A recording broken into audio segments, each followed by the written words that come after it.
Perfecto. Vamos a comenzar entonces. Nos quedamos a esta diapo. Vamos a pasar a esta. Bien, este, esta diapo resume muy bien los conceptos de los fármacos en insuficiencia cardíaca, muchachos. Ya, fármacos que aumentan la sobrevida es lo que más preguntan, ya, de todo lo que es insuficiencia cardíaca. O sea, eso es importantísimo.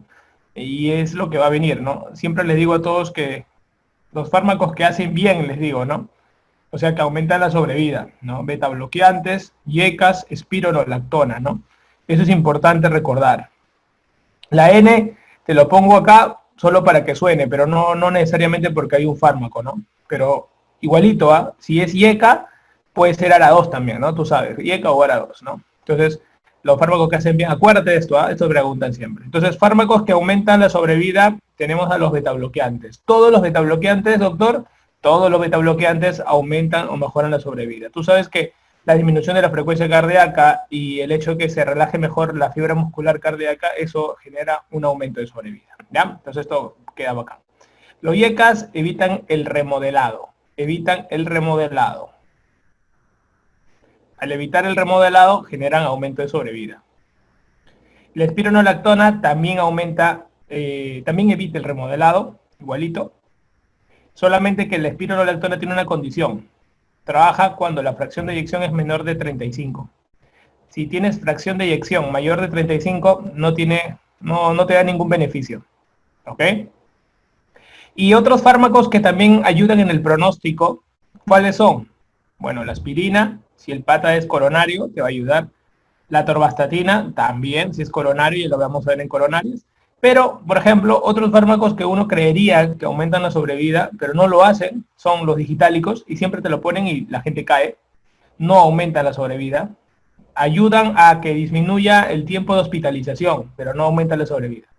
La furosemida es cuando tienes un paciente con una insuficiencia cardíaca descompensada, es el fármaco que más rápido te quita los síntomas y el paciente te va a durar, pero no te aumenta la sobrevida. Y otros inotrópicos, por ejemplo, cualquiera, dobutamina, levosimendan, lo que tú quieras, inclusive los vasopresores, como noradrenalina, como dopamina, con la misma adrena, ninguno de estos aumentan la sobrevida. Incluso solo te sirven para escuadros agudos, pero mal usados incluso pueden matarlo al paciente, ¿no? Entonces, definitivamente, estas son las cosas claras que tienes que tener en cuenta, ¿no? Acá te pongo un poquito, esto lo vamos a ver en nefro, tenemos acá diferentes tipos de diuréticos. Los diuréticos que más usamos en cardiología definitivamente son los diuréticos de asa, ¿no? Y hay que tener cuidado con los efectos que compromete, ¿no? Bueno, todos los diuréticos, casi todos, hacen alcalosis metabólica. Eso también es algo importante, ¿no? Todos.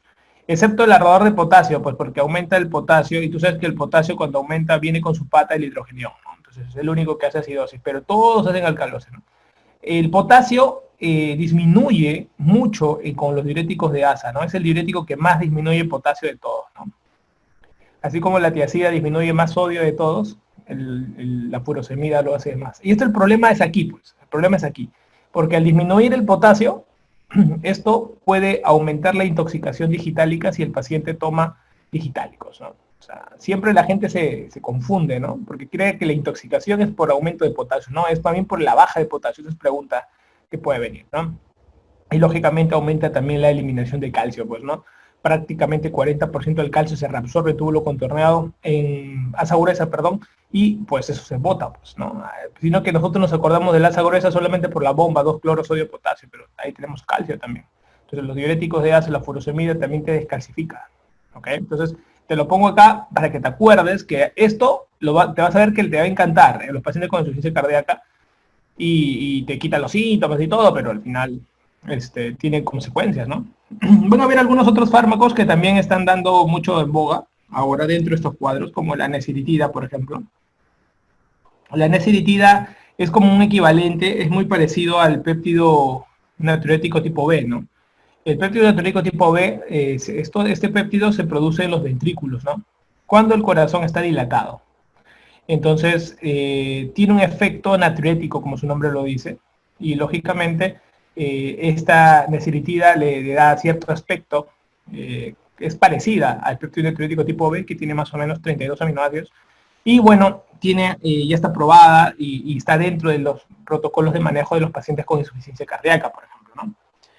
Hay otro fármaco que tiene un efecto antiarrítmico y también un efecto antianginoso, la ivabradina. Te lo pongo porque son fármacos que te van a ir sonando, ¿no? Poco a poco, y ya vas a ir sonando los más porque van entrando al país también.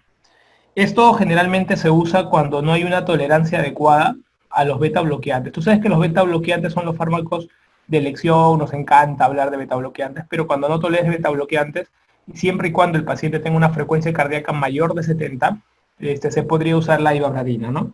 Entonces es importante tomarlos en consideración. Sobre todo, ambos ayudan mucho en los episodios de angina, ¿no? Y asociados dentro de componentes de insuficiencia cardíaca. Los IECAS y los ARA2 toman un papel muy importante, ¿no? Dentro del proceso, muy independientemente de que son vasodilatadores, son importantes dentro del proceso de la remodelación, ¿no?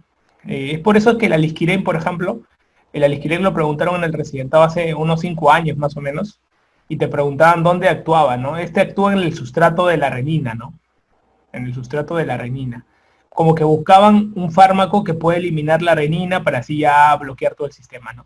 Pero el alisquirén no ha demostrado en los estudios una potencia adecuada superior al IECA o al ARA2. Por eso es que no es un fármaco recomendable, ¿no? Pero te lo digo porque te pueda sonar dentro de los fármacos que normalmente se pretenden o se buscan, ¿no? Con respecto a antiarrítmicos, hay que aprendernos los nombres que te voy a colocar, ¿ya? Desde esos nombres no salgas de esos nombres, es la manera práctica de tenerlo. Tenemos 4 grupos importantes dentro de las clasificaciones farmacológicas clásicas que se siguen manejando a la fecha de manera sirve, ¿no? El grupo 1, tenemos que el 1 tiene 3 partes, ¿no? A, B y C. El 2 normal, el 3, 4. El grupo 1A, ¿qué fármacos son los que más llaman la atención? Bueno, la procainamida, ¿no? La procainamida. Acá también está la quinina, chicos? La quinina. La quinidina. En el grupo B, el clásico, la fenitoína, pues, ¿no? La fenitoína y nuestra amiga la silocaína. En el grupo C, vamos a encontrar la propafenona. Entonces, la gente se paltea, no me acuerdo los nombres. Mira, haz la mnemotecnia que tú quieras, no hay ningún problema. Pero tienes que acordarte esto. Porque esto te van a preguntar todo el tiempo para mezclarte, como alternativas, como claves. No te aprendas más de lo que te estoy poniendo. No hay sentido, porque también cuando uno ve muchos fármacos, piensa que de todo te van a preguntar, pero en la vida real uno pregunta lo que usa, no pregunta lo que hay y que pueda venir, ¿no? O sea, siempre preguntamos lo que usamos, esa es la tendencia. En el grupo 2 están los beta bloqueantes, todos los beta bloqueantes. En el grupo 3 está la miodarona, hay varios, pero te pongo la miodarona y el sotalol que se usan bastante. Y en el grupo 4 están los calcio antagonistas, pues el diltiazem y el verapamilo, ¿no? Que son bradicardizantes. Entonces, esto tienes que acordarte tú, ¿ok? Esto tienes que acordarte tú, esta es la tendencia, esta es la forma como tú tienes que aprovechar esto. Ahora, indicaciones, no te van a preguntar directamente indicaciones de cada una, pero hay indicaciones bien particulares y también hay efectos secundarios que sí han venido pregunta de examen. Aquí está el Fénix en efectos secundarios, pero quiero resaltar algunos detalles. A ver, en indicaciones podemos recordar, bueno, el primer grupo casi no es dueño de nada, ¿no? Como se diría, no es dueño de nada, no predominan en una indicación, se mezclan con otras indicaciones. No es como que tu cerebro, acuérdate que se va a quedar y va a seleccionar lo que importa. Todo lo demás es floro, es hablar. Tienes que, puntualmente tienes que llegar a la carne y tienes que saber la carne, ¿ok? Me van a preguntar silocaína, claro que sí te van a preguntar silocaína. Y te van a preguntar por qué. Porque previene la fibrilación ventricular. ¿Cómo? Hay pacientes que hacen infarto y desarrollan después del infarto extrasístoles ventriculares. Estas extrasístoles ventriculares, después de un infarto, es característico el uso de la silocaína para prevenir las fibrilaciones porque tienden a transformarse. Eso es lo que uno tiene que llevarse al examen. Eso es lo que importa. Lo demás es floro.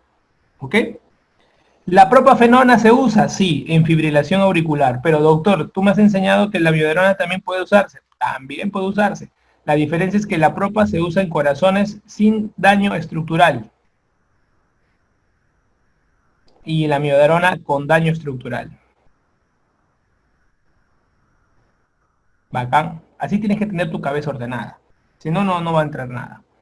Otra, Wall Parkinson White. ¿Ok? Wall Parkinson White. Entonces lo vas a tener como una alternativa ahí. Que te suene nada más. Los beta bloqueantes en todas las arritmias, en todas las taquicardias supraventriculares. Todas se pueden utilizar. Por eso que acá está metido también la FA, el Flutter, son un montón de gente que se produce arriba. Y ya lo veremos cuando lleguemos al capítulo en la otra clase de arritmias. En el grupo 4, los diferentes trastornos, ¿no? Trastornos de origen nodal, sobre todo, trastornos del nodo. Y se acabó. Efectos secundarios que debo recordar. Bueno, el primer grupo no se usa mucho, se usan taquiarritmias supraventriculares, pero no se usa mucho. Pero cuando se usa, encima la friega. ¿Por qué? Porque puede darte torsada de Points. El torsada de Points, el tratamiento, han preguntado en otros exámenes, no han residentado, el sulfato de magnesio. ¿Ya? Y tú sabes que una torsada de Points sale porque se genera un QT largo. El QT largo te da muerte súbita. Y muchos fármacos te pueden dar QT largo y pueden dar muerte súbita. ¿Ok? Entonces es importante que recuerdes eso. Segundo, la fenitoína hace complicaciones, sí. Por ejemplo, la hipertrofia gingival. La hipertrofia gingival. ¿Ok? Muy bien. La propa no te preguntan mucho de efectos secundarios, no se ve mucho. Los beta bloqueantes, bueno, sí, pues hay dos que preguntan mucho, ¿no? Las bradicardias y los broncoespasmos. Por eso es que los pacientes que vienen en alternativas, preguntas que estén consumiendo, ¿no? Que estén consumiendo beta bloqueantes, siempre te van a poner, oye, descarta que no tenga asma, ¿no? O sea, esa es la gran pregunta, ¿no? Que toda la vida viene. El tercero, patología de tiroides. ¿Por qué? Porque la amiodarona tiene en su núcleo yodo. Entonces, patologías de tiroides pueden alterar. Y también fibrosis pulmonar. La fibrosis pulmonar. La amiodarona hace fibrosis pulmonar también. Ten cuidado con eso. Dentro del diagnóstico diferencial de las fibrosis pulmonares idiopáticas está el uso de amiodarona, por ejemplo, ¿no? Y bueno, y esto, bradicardizante, pues, ¿no? Definitivamente, ¿no? Bradicardizante. Entonces, este es el cuadrito que nos va a servir para el examen para poder tener las cosas puntuales de las antiarrítmicos. ¿Ok? Nos preguntan grupo, dónde se ubica, en qué grupo, y los efectos secundarios nos preguntan. ¿Ok? Ya tocaremos estos mismos, los voy a ir tocando en arritmias. Ya no vas a tener que estudiar una listaza gigantesca, ¿no? Tienes que reducirlo a la mínima expresión importante. ¿Ok? Lo más importante. Bueno, los antiagregantes, ¿no? Acá tenemos la aspirina, el clopidogrel, el ticagrelol, el prasugrel. Mira, de todos, el más importante es la aspirina. Así de sencillo. Nada que ver con los demás. Los demás apoyan. El que mejor apoya, el clopidogrel. Ahora ya con el ticagrelol, el prasugrel, pero nosotros en Perú usamos aspirina y clopidogrel. Punto. Punto. ¿Ah? Punto. Ahora, ya tocaremos un poquito en la parte de infarto, hablando un poquito más de aspirina, clopidogrel, ya nos meteremos un poquito en más detalles, pero nos han preguntado, pues, ¿no? Una pregunta tan sencilla es los días antes de una intervención, ¿cuántos días antes tiene que suspenderse en la aspirina, por ejemplo? Lo ideal para pregunta de examen son de 5 a 7 días, pues, ¿no? La aspirina, para pregunta de exámenes. Pero en la vida real, con 3 días ya tú puedes entrarle a cortar cualquier cosa. Incluso yo hago mis cirugías con aspirina encima, porque hago cirugía vascular y tengo que entrar a hacer, a abrir arterias y todo eso, y la paciente tiene que tener aspirina, ¿no? Porque puedo romper placas y puedo trombosar. Entonces, son detallitos, ¿no? Que uno debe tener en cuenta. Pero básicamente la aspirina y el clopidogrel y todo lo usamos en 3 bloques. En patologías cardíacas, en patologías de neuro y en patologías otras, mixtas, las que tú quieras. En las patologías cardíacas usamos básicamente en dos momentos. En los cuadros de Zika, donde tenemos todos los cuadros agudos y los cuadros crónicos. Ya hablaremos qué es un Zika, qué es un cuadro crónico, ¿ok? En los cuadros de neuro, básicamente los accidentes cerebrovasculares para prevención. Y también dentro del manejo, ¿no? Y en los otros, básicamente, vamos a encontrar todo lo que vendrían a ser patología arterial periférica. ¿Ok? Patología arterial periférica. Dentro de ellos tenemos estenosis carotidias, por ejemplo, un grupo. Otro grupo tenemos lo que son patología arterial periférica, donde tenemos las patologías de miembros inferiores, ¿ok? Arterial de miembros inferiores, ahí también tenemos mucho a utilizar, ¿no? Cuando tú veas un paciente que es claudicante y está tomando aspirina, probablemente es porque es necesario que lo tome, porque justamente estamos trabajando sobre la placa de grasa, ¿no? Así de sencillo y puntual. Carótida también, accidentes cerebrovasculares también, y patologías agudas y patologías crónicas en corazón. De manera general te lo pongo para que veas que estas son las cosas evidentes. Cuando veas preguntas donde te hablan de, también ayuda la aspirina, por ahí se ha descubierto que protege el cáncer de colon, el cáncer de estómago, puede ser, pero no está dentro, digamos, del portafolio de su trabajo como antiagregante. Eso es lo que yo quiero dejar en claro ahorita con ustedes. Los anticoagulantes, ya en hematología es todo un mundo de hablar de anticoagulantes, pero básicamente las cosas funcionan así. Primero, tú tienes que dominar, y esto es pregunta, la diana de los anticoagulantes. ¿Dónde actúan los anticoagulantes? Los anticoagulantes tienen un objetivo inicial primario, que es activar el factor 10. Y lo pueden hacer de dos maneras. Una manera por una vía llamada extrínseca y por otra vía llamada intrínseca. O sea, lo pueden hacer de dos maneras. Entonces, eso es importante que ustedes recuerden, porque las maneras de la vía extrínsecas son las maneras que generalmente van a dominar el factor 3 y el factor 7. Extrínseco es factor 3 y 7, por ahí entran toda la vía. Y la vía intrínseca, hay más factores involucrados, desde el 13, 12, 11, 9, 10, o sea, tiene más factores. Al fin y al cabo, el objetivo es dos lugares. Primero, la diana inicial, factor 10, y la segunda diana, factor 2 activado. Así de sencillo. Así de sencillo. Todo lo demás, floro. Entonces tenemos dos cosas. Tenemos medicamentos que se toman vía oral y medicamentos que se ponen de vía parenteral. Parenteral, o sea que, digamos, no se pone por vía oral, no, parenteral. Y acá vamos a tener gente subcutánea, por ejemplo, que van a estar las endovenosas, las subcutáneas, y acá pues está la oral, ¿no? Lógicamente. Entonces, esto es importante como dos conceptos. Entonces, ¿el trabajo cuál es? El trabajo es, cuando nació el mundo de los anticoagulantes, es que tú tenías que tener dos cosas. Tú tienes que buscar la manera de bloquear a Messi.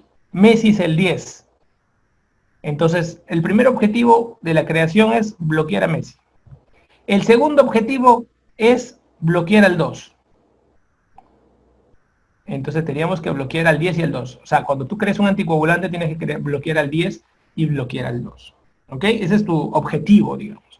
Y un tercer objetivo, si quieres, potencia la antitrombina 3, que es el anticoagulante natural. Ya, pe, bacán. Entonces, acá está la heparina no fraccionada o también llamada heparina sódica. Y esta va a bloquear a diferentes puntos. Estimula a la antitrombina 3 y bloquea al factor 10 activado y al factor 2 activado. Entonces, chicos, para recapitular, estamos teniendo que en los años 1930 la heparina hacía un buen trabajo viendo la manera de bloquear la antitrombina 3, la potenciaba la antitrombina 3, que es un anticoagulante fisiológico, bloqueaba el factor 10 y el factor 2. Al año 40 la warfarina potencia el bloqueo de los factores dependientes de vitamina K, el 2, 7, 9 y 10. Y hay un lapso, hasta 1980, donde las heparinas de bajo peso molecular que bloquean el factor 10 comienzan a hacer un revuelo bonito. Ya ha llegado el 2004, hay el boom de los anticoagulantes por vía oral, comenzamos con los antibloqueadores del 2A activado, que en este caso son los bloqueadores de la trombina. Acuérdense que los que tienen la palabra bloqueadores de la trombina con TR, por ejemplo el dabigatran, como pueden observar aquí, el TR dabigatran, para que te acuerdes de TR, es muy característico de ese bloque, ¿no? Y el 2008 salen los por vía oral los factores, en este caso los anticoagulantes que bloquean los factores del 10 activado, los anti-10 activado. Y acuérdate 10 activado porque te acuerdas de la X, ¿no? Rivaroxaban, apixaban, endoxaban. Entonces, esta recapitulación nos va a permitir entender el concepto de cómo evolucionaron los anticoagulantes y es lo que tenemos que tener en cuenta. ¿Ok, chicos? Eso no se olvide. Entonces, esto yo cuando veamos en válvula, yo voy a hablarles del concepto de INR, hablaré de warfarina, ahí les diré que no uso NACOS, que son los anticoagulantes, en este caso, como trombina, rivaroxaban, apixaban, que sí se pueden usar en fibrilación, en trombosis venosa profunda, en todo lo que tú quieras, pero no en prótesis cardíaca. En prótesis cardíaca solo se usa warfarina. ¿Ya? Ese concepto quiero que quede en su mente. Muy bien.